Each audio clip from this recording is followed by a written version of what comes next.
Hello and welcome to India Business Hour. I'm Shireen Bhan, and the top stories we're tracking for you tonight. The competition regulator approves the merger between Reliance Industries and Disney, India's media assets. The $8.5 billion deal has been cleared, subject to some voluntary modifications. The new chairman of SBI does not expect any significant increase in credit cost. On the first day of taking charge, CS Sethi also says corporate credit growth will continue, dismisses lower deposit growth compared to credit growth as a short-term passing phase. That's an exclusive. SEBI warns investors over the SME IPO platform on stock exchanges, asks investors to be careful and watchful and not rely on unverified social media posts and tips. In a bid to curb front-running mutual fund association steps up surveillance. Sources say new rules demand weekly alerts on suspicious trades and a mandatory review of personal trades by key employees at asset management companies, among others. Sameer Modi says he's willing to consider all options, including selling the business to end the Godfrey Phillips family dispute, sides with his brother Lalit Modi and calls on shareholders to oust his mother Beena Modi from the company's board. That's an exclusive. Rakesh Gangwal is likely to sell Indigo shares worth $850 million through block deals. Sources say the indicated price is at a discount of over 5% compared to the current market price.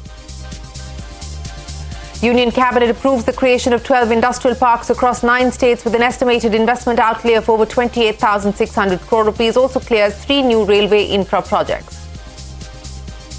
The RBI governor lists financial inclusion, cybersecurity and sustainable finance as 3 of the central bank's top 5 priorities. Says growing India's digital public infrastructure and making UPI and RuPay truly global are on top of its agenda this year.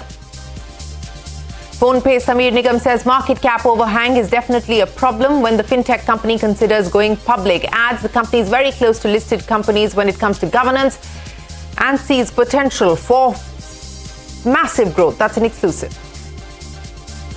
MobiKwik's Upasana Thakur says the company is waiting for SEBI's approval to go public. Says the DRHP went through a lot of scrutiny despite being a profitable fintech.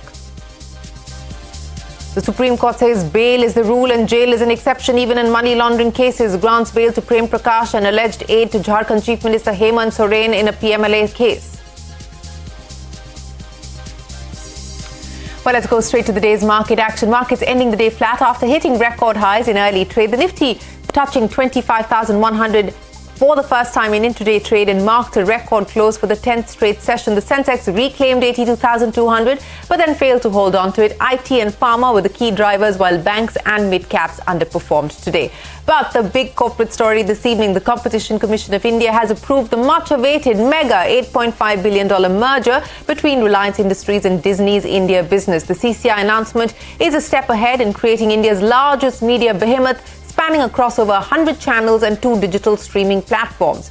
Reliance and its affiliate Viacom18 will own over 63% in the joint venture. Viacom18 and Star India, the Indian division of Disney, had announced the merger of their businesses in February this year. Neeta Ambani will serve as the chairperson of the joint venture, while Uday Shankar will serve as the vice chairperson.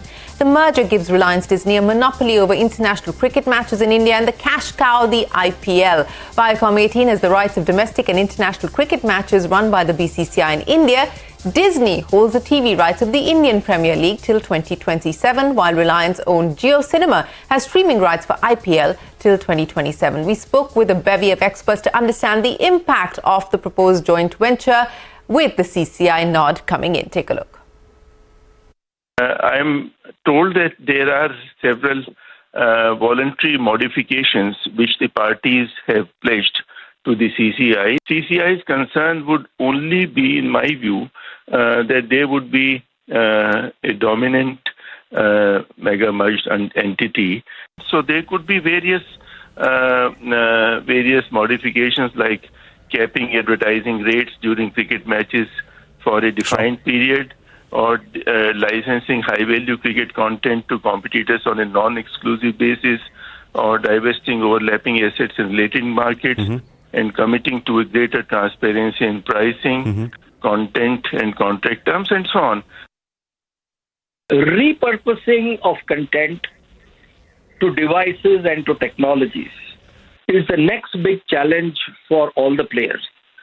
And when these two behemoths come together, obviously the efficiency and the effectiveness with which they will address some of these areas as technology changes and as access becomes ubiquitous, this is going to become a game changer going forward. Well, reactions coming into that mega merger, which has now got the approval from the Competition Commission of India. Indigo promoter Rakesh Gangwal may sell up to $850 million via block deal. Sources have told CNBC TV18 the indicative price of the transaction is seen at 4,593 rupees per share. This is a 5.5% discount to the current market price. There will also be a 150-day lock-in period for the next tranche of the sale. Remember, Rakesh Gangwal has been periodically selling his stake in the company, as he has stated publicly. From one block deal to another, Tencent Cloud Europe is likely to sell over 2% stake in PB Fintech through block deals. The floor price has been set at a discount of 4.5% to current market price. There will be a lock-in period of 60 days on the seller. Now, market regulator SEBI has cautioned investors on the SME IPO frenzy. SEBI says some SME companies were projecting unrealistic picture of operations. The market regulators urged investors to be careful and watchful of the patterns and exercise caution while investing in such securities. SEBI has also advised investors to be careful and watchful and not invest based on tips or rumours. India's Mutual Fund Association is stepping up surveillance after multiple cases of front-running emerged. Sources tell us that AMFI has come out with a set of guidelines to prevent front-running and market abuse. The new directives need to be implemented in a phased manner starting November of 2024. Shivani standing by to take us through what AMFI has done to step up surveillance. Shivani. Well, yes, following the recent cases like the allegations against Quant Mutual Fund and the Axis Mutual Fund front-running scandal last year, AMFI has now mandated a series of strict actionables for asset management companies to curb more such incidents from happening. Remember, this comes after SEBI had asked AMFI to put in place an institutional mechanism to deter market abuse. This was earlier this month. So now what has AMFI asked AMCs to do? The new directive says that AMCs must immediately establish comprehensive standard operating procedures or SOPs to monitor and address suspicious activities. This includes generating weekly alerts on potential market abuse, conducting thorough examination of suspicious trades, and then reviewing all recorded communications linked to these alerts. To enhance security, biometric access to dealing rooms is now mandatory. AMFI also requires AMCs to maintain detailed entry logs of investment team premises, enforce mandatory leaves for fund managers to prevent continuous monitoring of trades, and take decisive action against brokers involved in market abuse, with quarterly reporting of this going to SEBI. Additionally, AMCs are instructed to update employment contracts with strict anti-market abuse clauses and ensure that all records of departing employees are thoroughly reviewed to prevent unresolved cases. These measures are part of a phased implementation plan starting November of 2024. Back to you. All right, Shivani, many thanks. State Bank of India has bid farewell to its chairman, Dinesh Khara, making his way for his successor, CS Sethi, who assumed charge today. Sethi previously served as the managing director of India's largest public lender and oversaw risk, compliance and the retail business. The 59-year-old started his career as a probationer at SBI in 1988. In his first interview as chairman, Sethi told CNBC TV18 he expects growth in corporate credit to continue, and he also doesn't expect any significant increase in credit cost. When corporate was not doing well, we have significantly did very well in retail. Okay. And if we think that we have reached something, a plateau in the retail, we have the ability to increase the corporate book. But is there demand in corporate? There is corporate demand. I think we have, in terms of the pending pipeline, is a very large pipeline is available, and I'm sure we will continue to grow in the same level of corporate. You don't think, credit cost can go, like above 50 basis or something?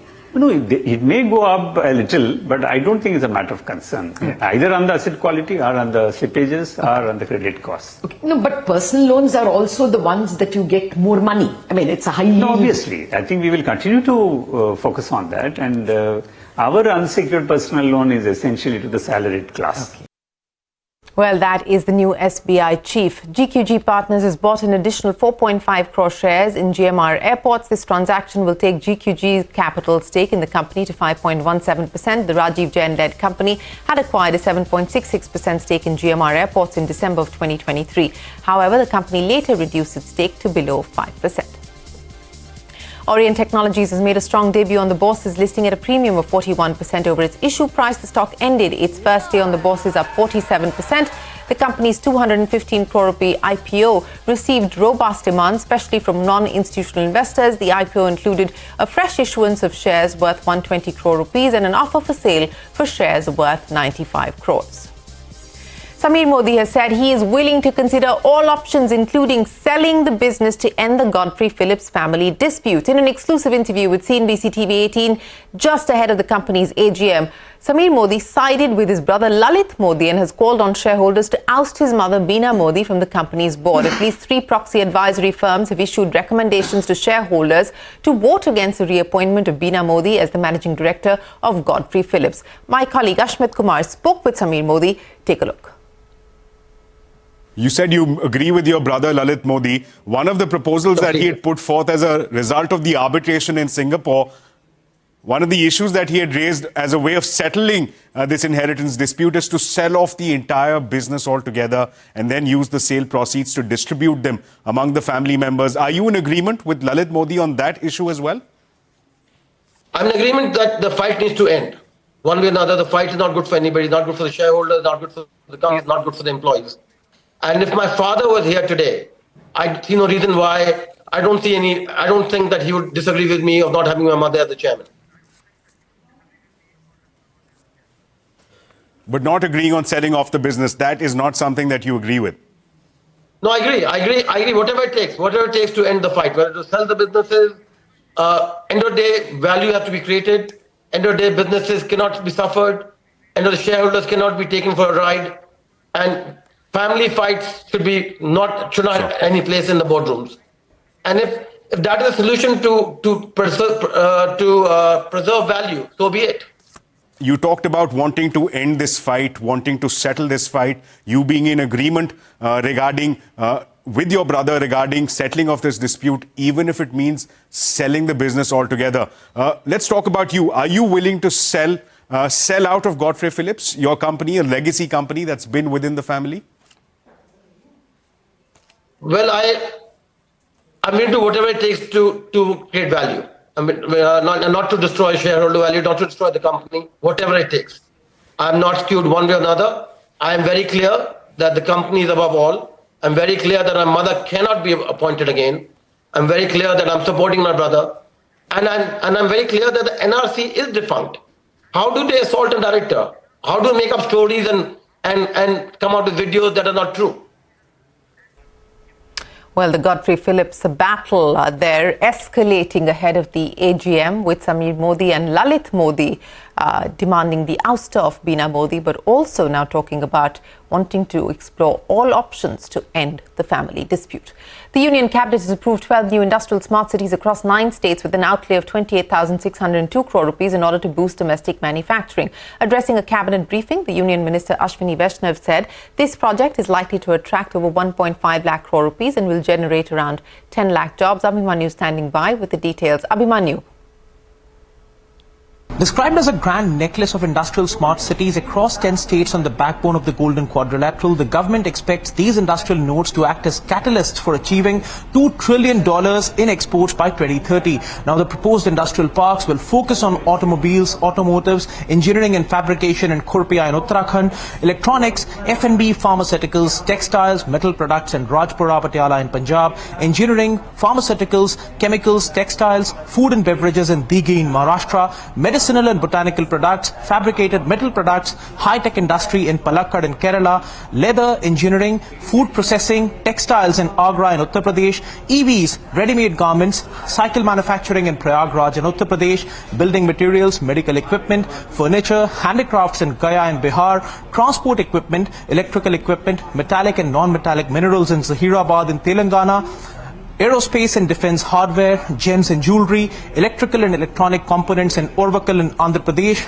Across several states, several initiatives are being launched which include renewables, auto components, chemicals, metallic and non-metallic minerals in Koparthi in Andhra Pradesh, building materials, agro-processing, handicrafts in Jodhpur, Pali, Marwar in Rajasthan, And it remains to be seen whether any further projects would also be launched or announced by the government in course of development of these projects which have been announced till now. ये 12 नए industrial areas combined इनमें investment सरकार की तरफ से आएगा 28,602 करोड़ का 28,602 करोड़ का और once these corridors and nodes are developed उसमें इन्वेस्टमेंट पोटेंशियल है 1.5 लाख करोड़ 1,52,757 करोड़ और करीब 10 लाख एम्प्लॉयमेंट का इसमें पोटेंशियल है. Lands have been acquired in cooperation with the states. Environmental clearances have been taken. Today, the government has approved approved these projects, and soon we hope that within this financial year we will be able to start construction of these projects, and we expect that this construction to get completed within 3 years. Well, the Global Fintech Fest kicked off in Mumbai today. The 3-day annual conference is hosting around 800 speakers, including policymakers, regulators and fintech founders. Speaking to CNBC TV 18, Christopher Waller, member of the Board of Governors at the US Federal Reserve, flagged concerns in expanding fast payment systems. Waller said that the US payment system is not developed enough for linkages with India's fast payments regime. You spoke a lot about interlinkages between the fast payment systems here in India. Of course, we've had the UPI and we've had several bilateral agreements with various countries for those kind of linkages. How soon before we hear something with the US? Well, like I said, we can do interlinking, but our system isn't developed yet. So you're going to connect, it's a bridge to nowhere because nothing's going to move until we get our system completely built up. So that's what I try to communicate, that it's going to take us another couple of years to fully expand our system. So that if you want to send a payment from India to anywhere in the U.S., it'll get there, or vice versa. But we're not there yet. RBI Governor has said that financial inclusion, cybersecurity and sustainable finance are 3 of the top 5 priorities. Speaking at the Global Fintech Fest, he added that growing India's digital public infrastructure and making UPI and RuPay truly global are on top of its agenda this year. Digital financial inclusion has the unique advantages of scalability and cost effectiveness. Accordingly, the next 2 decades will predominantly be about leveraging technology to deliver accessible and tailored financial services. New DPIs could address emerging challenges such as frauds, cyber threats, data privacy and other concerns. Despite their benefits, green bond and green deposit frameworks nonetheless face several challenges. They include scalability, as the market for green bonds needs to expand significantly to attract larger issuances and diverse set of investors. Based on encouraging response we have received from several jurisdictions, we are now focusing on making the UPI and the RuPay truly global. Well, that's the RBI governor. And staying with fintech, MobiKwik co-founder Upasana Thakur says the company is awaiting approval from SEBI for its IPO and has faced excessive regulatory scrutiny. Speaking to CNBC TV 18, Thakur said the company filed their IPO papers after MobiKwik, and it's been a while. Meanwhile, PhonePe CEO Sameer Nigam said that market cap overhang is definitely a problem when the fintech company considers going public, adding that the company is very close to listed companies when it comes to governance norms. Take a look. There are companies who have filed a few days, few months after us, and they're already public and they're doing well. So, we are also waiting with a bated breath on when we get our opportunity to come to the market. I think that several events earlier in the year led to the fact that there was a lot of scrutiny on our application from a regulatory scrutiny was there, excessive. And after we cleared that, then they started looking at all the other topics that they have to look in the DRHP application. And I think I'm under the impression that most of it is done. As far as going public, the market cap overhang is definitely a problem for us, right? I mean, I feel nervous going into the market if there's a 30% market cap lurking or looming. and going and asking retail investors to put money against today's market cap. My concern is whether we do right by our shareholders. So I think one thing, actually, at PhonePe, we've always prided ourselves on is every single round from a Series A onwards, everyone's seen considerable multiples as far as return on capital. You can catch that conversation with the PhonePe Sameer Nigam at 9:30 p.m. right here on CNBC TV 18. Up next on India Business Hour, the Supreme Court says bail is the rule and jail an exception even in money laundering cases, grants bail to Jharkhand's Chief Minister Prem Prakash in a case related to illegal mining. You can catch all of CNBC TV 18's news and updates on Facebook, X, Threads, Instagram and JioCinema.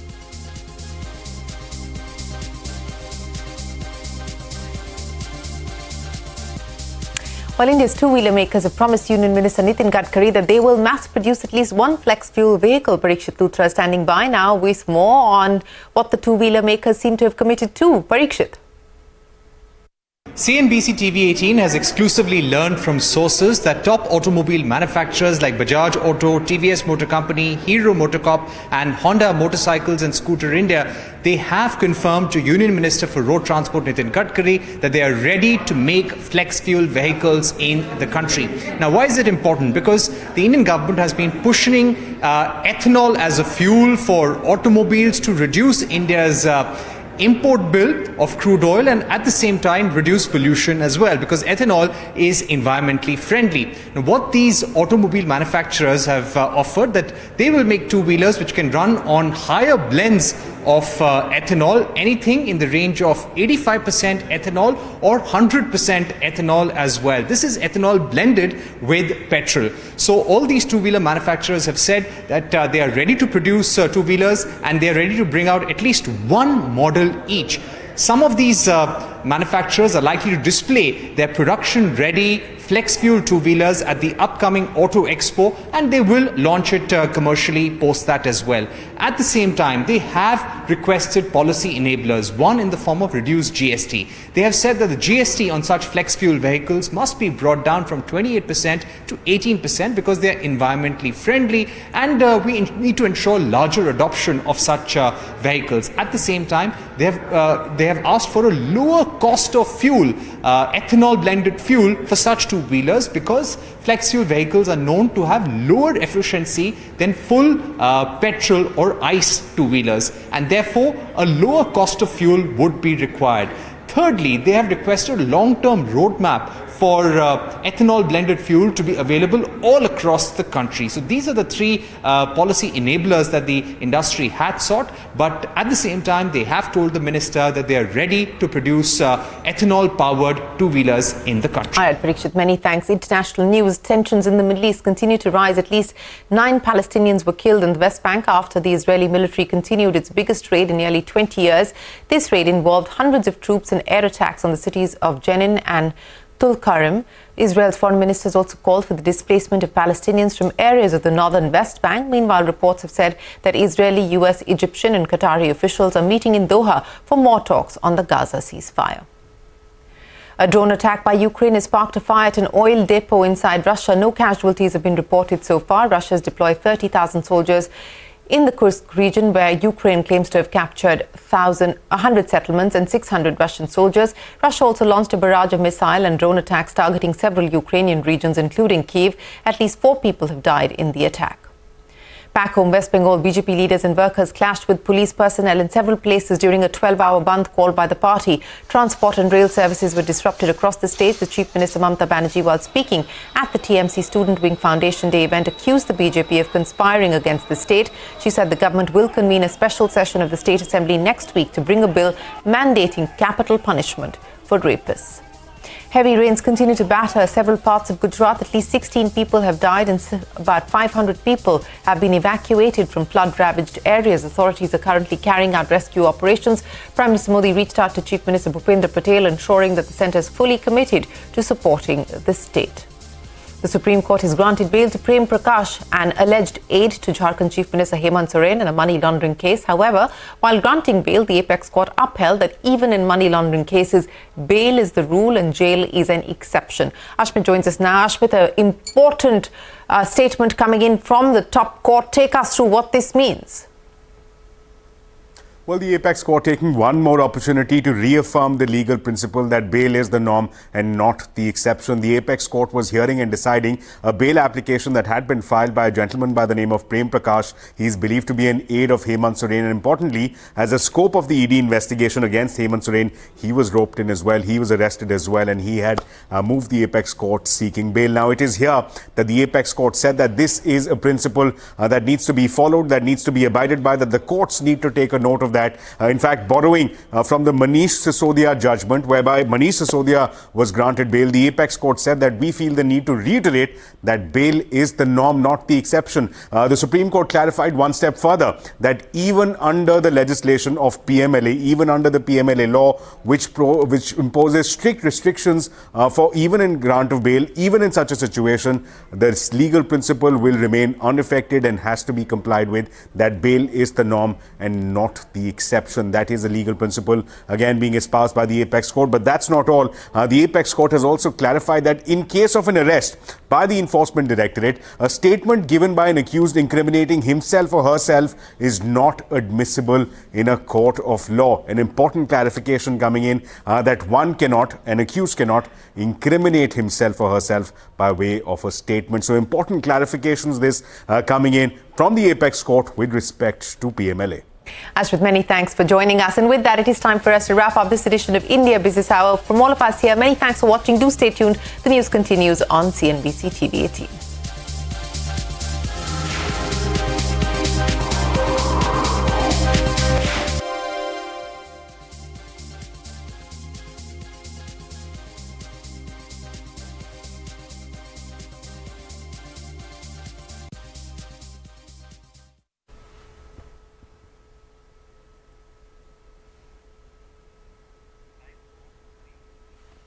Well, staying with fintechs, MobiKwik co-founder Upasana Thakur says the company is awaiting approval from SEBI for its IPO and has faced excessive